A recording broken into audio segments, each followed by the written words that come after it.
MoneyOwl is winding down its business by 31st December 2023. The fund management and insurance advisory business will be transferred to iFast Financial. And this will be breaking news to some of you who have followed my channel for a long time, because you will know that I have invested some funds into MoneyOwl. So in this video, I'm going to cover about the situation, what is MoneyOwl doing, and maybe what am I doing in my own funds that are existing with MoneyOwl. To answer the most important question that people may ask is that what will happen to their investments after MoneyOwl has closed down. So it is all answered in the FAQ of MoneyOwl page. It says that all your investment holdings, cash, SRS and CPF investments will continue to be safely held in your investment account with iFast. And iFast is the existing custodian of your investment accounts with MoneyOwl. So what they really mean is that your existing investment holdings are already under the custodian of iFast. There is no change in the ownership.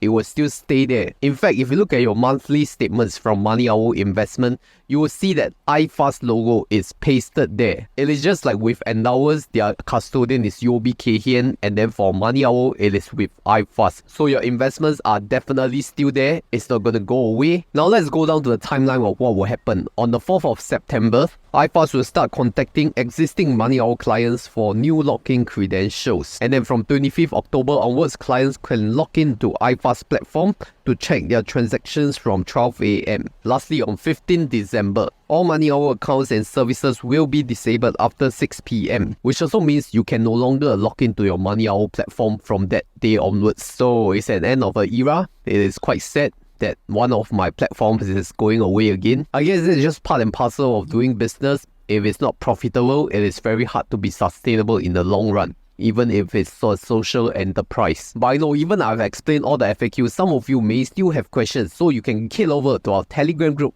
at HoneyMoneySG with over 9,000 members to ask your questions or seek clarification there from the community of experts. Join us at HoneyMoneySG. Let's move on to talk about my existing positions into MoneyOwl. And you'll know that I'm more invested than any other people, because if you even look at the YouTube searching for MoneyOwl, my videos pop up the most. I've talked about them the most. And the reason is because I have real skin into the game and I have invested 16,000 Singapore dollars of my CPF OA into MoneyOwl. And that is with their CPF equity portfolio with $1,000 monthly dollar cost averaging from my CPF ordinary account funds. That portfolio is 100% into the Lion Global Infinity Global Stock Index Class C SGD Fund, which tracks the MSCI World Index. And at the current pricing, it is at 0.42% expense ratio, coupled with 0.4% advisory fees from MoneyOwl. So the total expense ratio will be 0.82% per annum. And my current portfolio value is at $17,500, which represents around $1,500 of gain in absolute terms.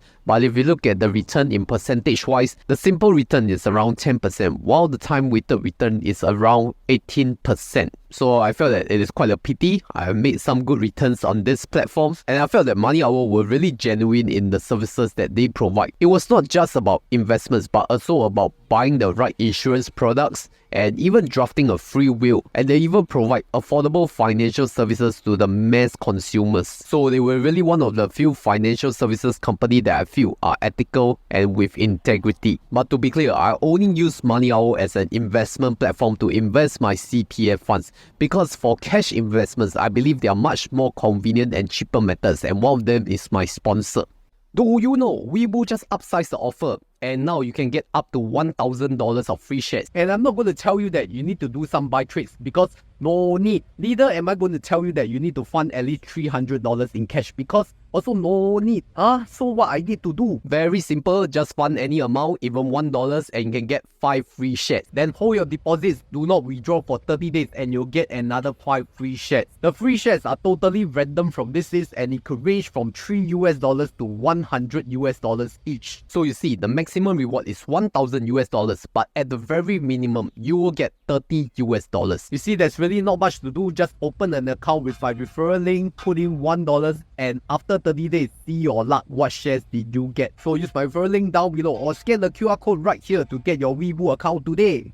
Moving on, let's talk about my next course of action after MoneyOwl has closed down. And I'm going to be very transparent that I will liquidate my MoneyOwl portfolio. As of the day of recording, I have already initiated withdrawals on my MoneyOwl CPF portfolio in full. That will also mean that I will stop any CPF dollar cost average investing into MoneyOwl on the 15th every month. But remember, once you have started the withdrawal, you must also stop your dollar cost average recurring investments trade. So how to do that? You could log into your MoneyOwl portal, tap on your investments, specifically your CPF portfolio, then click on top up, monthly amount, change the amount to 0, then click continue. Otherwise, the recurring investment will still continue on the 15th calendar day every month. So why am I liquidating the portfolio even though I said that it will be safe at the custodian, which is iFast, and nothing will change? I think the very transparent reason that I will give is that it's because of the cost. You all should have known that I have been using both MoneyOwl and Endowers at the same time for CPF investments. And I have always been considering to liquidate my investments fully at MoneyOwl to transfer over to Endowers, specifically their Amundi portfolios. Because of the cost, they are relatively cheap and the excess fees are much lower. But the reason why I stick to MoneyOwl back then was because I wanted a diversification of platforms. Like, I don't want to have my full investments in Endowers, and it was a risk management approach. But now that MoneyOwl is closing down, it will be back to square one single platform with Endowers. So once you have started the withdrawal on the MoneyOwl portfolio, the email says that it takes around 8 business days, which is close to the 15th calendar day where I can start a brand new investment into the Amundi portfolios of Endowers. Now for comparison, what is similar to my MoneyOwl CPF equity portfolio of the MSCI World Index? That will be the Amundi Index MSCI World Fund, which has a fund level fees of 0.10%, plus Endowers Fund Smart excess fee of 0.3%. So your total expense ratio will be 0.4% per annum, which is less than half of what MoneyOwl is charging me at 0.82% per annum. So you see, that's a huge cost savings. And I can also start to utilize my free access credits given by the Endowers referrals. And you can also use my referral link to sign up, because right now it's offering $50 off access fees as a sign up promotion. Sign up via this link down below until the 15th of September. Lastly, let's talk about my future plan and my future investment method. So like I said, I'm going to continue dollar cost averaging $1,000 into the Amundi Index MSCI fund every 15th calendar day. No change to the plan. The product is essentially the same, tracking MSCI World Index. But now that I have a much lower fee, I think that that's better in the long-term returns. Because the fact, as you know, is cost is guaranteed, but expected returns are not guaranteed. And now that I only have to manage one platform instead of 2 platforms previously, I guess that will reduce the manual effort. So thank you to MoneyOwl again for providing a good investment and insurance platform. It has been a good run for the past few years, and thank you for your service. But if you really want to know, other than CPF investments, where do I dollar cost average my cash? Then I can refer you to a specific video right here.